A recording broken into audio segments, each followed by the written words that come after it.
हाय दोस्तों, आप सभी को मेरा नमस्कार। अजय स्टार एलएलबी में आप सभी का स्वागत है। आज हम पढ़ेंगे भारतीय संविदा अधिनियम 1872 की धारा 15 यानी प्रपीड़न के बारे में हमें जानना है और धारा 16 के बारे में जानना है, असम्यक असर। तो सबसे पहले मैं आपको ये बता दे रहा हूँ कि इससे पूर्व मैंने बताया था कि एक वैध संविदा का निर्माण कैसे होता है भारतीय संविदा अधिनियम के अंतर्गत जो है। तो मैंने बताया था कि धारा 10 होता है जो एक वैध संविदा के निर्माण के लिए आवश्यक शर्तों का वर्णन करता है कि कोई भी करार तभी संविदा होगा जब धारा 10 की शर्तों का पालन किया जाएगा। तो मैंने बताया था कि धारा 10 में कितनी शर्तें हैं, तो 4 मुख्य रूप से दिखाता है लेकिन 5 है। तो देखिएगा वहाँ पे कि सक्षम पक्षकार होना चाहिए किसी भी वैध संविदा के निर्माण के लिए, और उनके बीच स्वतंत्र सहमति होनी चाहिए, और प्रतिफल होना चाहिए, विधिपूर्ण प्रतिफल होना चाहिए, और विधिपूर्ण उद्देश्य होना चाहिए। और क्या होना चाहिए, तो ऐसी संविदा जो है यानी ऐसा करार जो हम कर रहे हैं उसे विधि द्वारा अभिव्यक्त या विवक्षित रूप से उसे निश्चित या निषिद्ध घोषित न किया गया हो किसी भी अधिनियम के अंतर्गत। तो इसी के साथ क्रम में हम जब आगे इसी क्रम में पहुंचते हैं तो सेक्शन वाइज जो है हमेशा प्रीलिम्स में प्रश्न बनता है कि धारा 15 क्या है। अब हम जानेंगे यहाँ पे कि धारा 15 में क्या बातें कही गई हैं। यानी धारा 15 जो है प्रपीड़न के बारे में परिभाषा बताता है। प्रपीड़न भी इसे कहते हैं और धमकी भी, इसे हम इसी सेक्शन को धमकी के नाम से भी जानते हैं। तो यहाँ पे हमें ये जानना होगा कि यही क्वेश्चन में आता है प्री के एग्जाम में कि धारा 15 के अंतर्गत उसके एसेंशियल एलिमेंट कितने हैं। तो यहाँ वहाँ पे देखिएगा कि वहाँ धारा 15 में जो है 2 एसेंशियल एलिमेंट हैं। यानी कौन कौन से हैं, यानी प्रपीड़न से क्या तात्पर्य है, ऐसा कोई करार करना, यानी ऐसा कोई भी ऐसा व्यक्ति है जो किसी व्यक्ति को करार करने के लिए क्या करता है, उत्प्रेरित करता है। किसी भी व्यक्ति को जब कोई व्यक्ति है, दूसरा व्यक्ति, एक पक्षकार दूसरे पक्षकार को कोई करार करने के लिए उत्प्रेरित करता है, तो ऐसी स्थिति में और उस उत्प्रेरण में या धमकी के अधीन अगर कोई एग्रीमेंट करा लेता है तो ऐसा एग्रीमेंट जो है कि वो क्या होगा, उसका प्रभाव क्या होगा, तो सुनिकरणी इसका प्रभाव होगा। यानी एक पक्षकार के विकल्प पे वो कॉन्ट्रैक्ट क्या हो जाएगा, सुनिकरणी हो जाएगा। तो यहाँ पे ये हमें जानना है प्रपीड़न की परिभाषा, यानी भारतीय संविदा अधिनियम की धारा 15 में प्रपीड़न की परिभाषा बताई गई है और जिसके अंतर्गत 2 आवश्यक तत्व बताए गए हैं और इसी को हमको जानना होगा जरूरी। तो 2 आवश्यक तत्व क्या है, ऐसा कोई कार्य करना, यानी यहाँ देखिएगा ऐसा कोई कार्य करना या करने की धमकी देना, किस लिए, और वो ऐसा कोई कार्य करना या करने की धमकी देना जो विधि द्वारा निषिद्ध हो। हम कोई एक पक्षकार है दूसरे पक्षकार को क्या करता है, उत्प्रेरित करता है कॉन्ट्रैक्ट करने के लिए और ऐसी संविदा करने के लिए जिसे विधि द्वारा क्या किया गया हो, निषिद्ध किया गया हो, और वैसा एग्रीमेंट करा लेता है। यानी वो धमकियों के अधीन या प्रपीड़न के अधीन या उत्प्रेरणा देकर ऐसी स्थिति में करा लेता है, तो बाद में वो जो कॉन्ट्रैक्ट होगा एक पक्षकार के विकल्प पे जो है धारा 19 के अंतर्गत जो है वो सुनिकरणी न्यायालय द्वारा घोषित कराया जा सकता है। और न्यायालय जो है उसको सुनिकरणी जब होगा वो तब तक वैलिड रहेगा जब तक उसको पता नहीं है। जो ही पता होता है तो न्यायालय में उसे नल एंड वाइड घोषित करा देगा।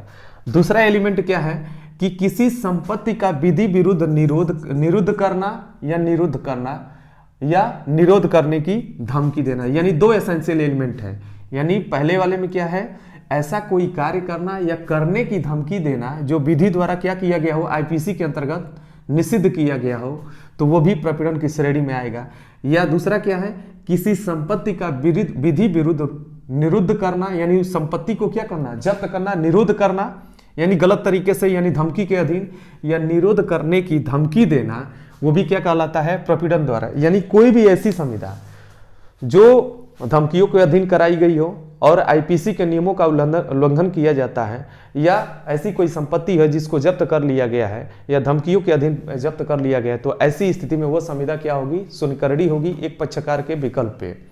अब हम आते हैं कि क्या अगर कोई इसमें प्रॉब्लम आता है, इसमें देता है कि क्या कोई ये जो है एक पत्नी है, अभी जो है उनके हस्बैंड हैं और वह यह कहते हैं कि जो जमीन का जो पेपर है, यानी जमीन उनको गिफ्ट में उनके पिताजी के द्वारा मिला होता है, और वो कहते हैं कि ये जो जमीन आपके पिताजी के द्वारा आपको गिफ्ट में मिला हुआ आपकी मतलब पत्नी को उनके, तो ये हमको दे दो, नहीं तो मैं आत्महत्या कर लूंगा और अपनी जान दे दूंगा। तो ऐसी स्थिति में पति धमकी देता है और धमकियों के अधीन क्या करती है पत्नी जो है, विवश होकर, यानी विवश होकर जो है वो कहीं आत्महत्या न कर ले, आत्मदाह न कर ले अपने, ऐसी स्थिति में वो क्या करती है, वो जमीन को उनके नाम से क्या कर देती है, रजिस्ट्री कर देती है। तो क्या ऐसी संविदा को हम न्यायालय द्वारा सुनकरडी घोषित करा सकते हैं? तो यहाँ पे ये प्रश्न हो रहा है कि क्या ऐसी संविदा मान्य होगी कि नहीं होगी। तो यहाँ पे क्या होगा, ऐसी संविदा प्रपीड़न के प्रभाव में आने के कारण क्या होगा, ऐसी संविदा सुनकरडी होगी और बाद में न्यायालय द्वारा इसे सुनी घोषित करा दिया जाएगा। और यहाँ पे स्पष्टीकरण भी दिया गया है। यहाँ पे ये आप जानेंगे, स्पष्टीकरण में ये बातें बताई गई हैं कि कोई भी अगर प्रपीड़न किया जाता है तो उसका प्लेस वैल्यू नहीं रखता है, यानी वो प्लेस उसका तात्विक यानी महत्वपूर्ण नहीं है। कहीं भी अगर, यानी यहाँ इंडिया हो चाहे कहीं भी हो, बाहर हो, कहीं भी आप अगर प्रपीड़न द्वारा कोई संविदा कार्य करा लेते हैं तो ऐसी स्थिति में अगर वो संविदा का जो प्रभाव है हमेशा वो फ्री कंसेंट होना चाहिए, लेकिन आप उस संविदा को जो है कपट के प्रभाव या सॉरी प्रपीड़न के प्रभाव या धमकियों के अधीन या उत्प्रेरित करके करा लेते हैं तो ऐसी स्थिति में वो संविदा क्या होगी, सुनकरडी होगी। ये आपके प्री के लिए बहुत इंपॉर्टेंट है, तो इसको अच्छे से तैयार कर लीजिए। 2 ही एलिमेंट है, बस ये दिमाग में बैठा लीजिएगा आप लोग। अब नेक्स्ट हम आते हैं नेक्स्ट पॉइंट पे कि असम्यक असर, यानी असम्यक असर के बारे में हम लोगों को जानना है कि कब कोई संविदा जो है असम्यक असर द्वारा कारित की जाती है, और ऐसी संविदा जो असम्यक असर के प्रभाव में अगर कोई कारित की गई है यानी एग्रीमेंट कराया गया है तो ऐसी स्थिति में वो संविदा का प्रवर्तन हम नहीं करा सकते हैं।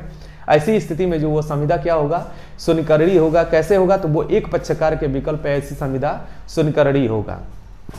यानी कोई संविदा यहाँ असम्यक असर से तात्पर्य क्या होता है कि कोई संविदा असम्यक असर द्वारा तब उत्प्रेरित कही जाती है जब, देखिए वहां पे क्या होता है, यानी संविदा के दोनों पक्षकार यानी एग्रीमेंट के दोनों पक्षकार जो है, यानी दोनों में से उन दोनों के बीच का ऐसा संबंध है कि एक पक्षकार जो है अपनी इच्छा को दूसरे पक्षकार पे क्या करता है, इम्पोज करता है, उसको प्रभाव में लेके इम्पोज करता है। और ऐसी स्थिति में जब वह दूसरा पक्षकार अपने पोजीशन में चेंजिंग ला देता है और उस स्थिति को बदल के कोई उससे लाभ प्राप्त कर लेता है, यानी पहला पक्षकार जो है, तो ऐसी संविदा जो कही जाती है असम्यक असर के प्रभाव में ये कारित की गई है और ऐसी संविदा जो है एक पक्षकार के विकल्प पे सुनकरडी होगी। यानी इसका मतलब सीधा सीधा आप ये समझने का प्रयास करिए कि अगर जो है, देखिए कोई संविदा असम्यक असर द्वारा तब उत्प्रेरित कही जाती है जब संविदा के जो, देखिए पक्षकारों के बीच विद्यमान संबंध ऐसे हैं कि उनमें से एक पक्षकार दूसरे पक्षकार की इच्छा को क्या करता हो, अधिशासित करने की स्थिति में हो, और ऐसी स्थिति में जो उसका प्रभाव इतना हो कि ऐसी स्थिति में उस प्रभाव के कारण जो है प्रथम पक्षकार जो है दूसरे पक्षकार से क्या किया हो, उसकी पोजीशन में चेंजिंग लाकर अरिजु फायदा यानी अनलिमिटेड फायदा, मतलब जिसकी कल्पना नहीं कर सकते हैं, अरिजु फायदा उसे प्राप्त कर लिया हो, तो ऐसी स्थिति में संविदा जो है एक पक्षकार के विकल्प पर वो सुनकरडी होगी। लेकिन इस सेक्शन के अंतर्गत आप देखे होंगे, इस सेक्शन के अंतर्गत जो उपचार मिलेगा वो सिर्फ 19 में मिलेगा, यानी 19 में मिलेगा, जबकि इस सेक्शन के अंतर्गत जो उपचार मिलेगा वहां पे आपको 19A आपको याद रखना होगा। इसी के क्रम में जो है क्रमवार तरीके से हम बताएंगे। तो यहाँ जो जैसे क्या होता है, ये असम्यक असर का प्रभाव किनके किनके बीचों में होता है, जैसे अधिवक्ता का संबंध जो है, अधिवक्ता का संबंध उसके मौकिल के साथ होता है, अधिवक्ता का उसके मौकिल के साथ। उसी प्रकार एक डॉक्टर का जो संबंध होता है उसके क्लाइंट के साथ होता है, यानी उसके पेशेंट के साथ होता है। ऐसी स्थिति में वो एक पक्षकार दूसरे पक्षकार की इच्छा को अधिशासित करने की स्थिति में होती है। उसी प्रकार एक प्रेमी प्रेमिका के बीच का जो संबंध होता है वो भी एक पक्षकार जो है दूसरे पक्षकार की इच्छा को अधिशासित करने की स्थिति में होती है। उसी प्रकार जो है आपका गुरु और शिष्य का भी संबंध होता है कि उनके प्रभाव में आकर अगर कोई भी एग्रीमेंट अगर कर लिया जाता है, ऐसी स्थिति में उसका प्रभाव ये होगा कि वो संविदा जो है सुनकरडी न्यायालय द्वारा घोषित करा दी जाएगी। और ये पॉइंट हो गया। इसी के क्रम में मैं धारा 17 बताऊंगा आपको। यानी प्री में देखिए सेक्शन वाइज क्वेश्चन बनता है और वेयर को एलिमेंट को कैसे निकालते हैं, यानी 1 है और 2 है। इसमें क्या होता है कि इसमें एलिमेंट देखिए क्या होगा कि कोई एग्रीमेंट किया गया हो, पहला एलिमेंट होता है असम्यक असर के प्रभाव में, और ऐसा एग्रीमेंट जो है कि 2 पक्षकारों के बीच एक वैश्वासिक संबंध होना चाहिए और उस वैश्वासिक संबंध के आधार पर क्या किया हो, एक पक्षकार जो है दूसरे पक्षकार की इच्छा को क्या करता हो, अधिशासित करने की स्थिति में हो, और ऐसी स्थिति में जो है दूसरा पक्षकार क्या किया हो, उससे लाभ प्राप्त कर लिया हो, तब यह कहा जाता है कि यह संविदा जो है असम्यक असर के प्रभाव में आके कारित की गई है और यह संविदा सुनकरडी होगी। इसी के साथ अपनी बात को समाप्त यहीं पे करता हूं। मैं चाहूंगा कि अजय स्टार LLB को लाइक करें, सब्सक्राइब करें और ज़्यादा से ज़्यादा शेयर करें कि ताकि जो भी पीसीएस की तैयारी कर रहे हैं उनको अच्छे से उनको नॉलेज हो और अच्छा से अटेम्प्ट करके क्वेश्चन जो है पीसीएस में चलें और एक सीट ले लें। और मैं ये भी साथ साथ बताना चाहता हूँ कि मेरा जो है फेसबुक पेज भी चलता है, एडवोकेट अजय शर्मा के नाम से है। उस मेरे पेज को फॉलो करें ताकि उस पर भी हम वीडियो अपलोड करते रहते हैं। तो कहीं से भी एक सोशल मीडिया प्लेटफॉर्म है ताकि आपको उसकी सूचना मिलती रहे और अच्छे से आपकी तैयारी हो सके। और ये जो है आम व्यक्ति को भी विधि की जानकारी रखना चाहिए जिससे उनको अपने अधिकार के बारे में जानकारी हो सके और अपनी रक्षा कर सकें। इसी के साथ बहुत बहुत धन्यवाद।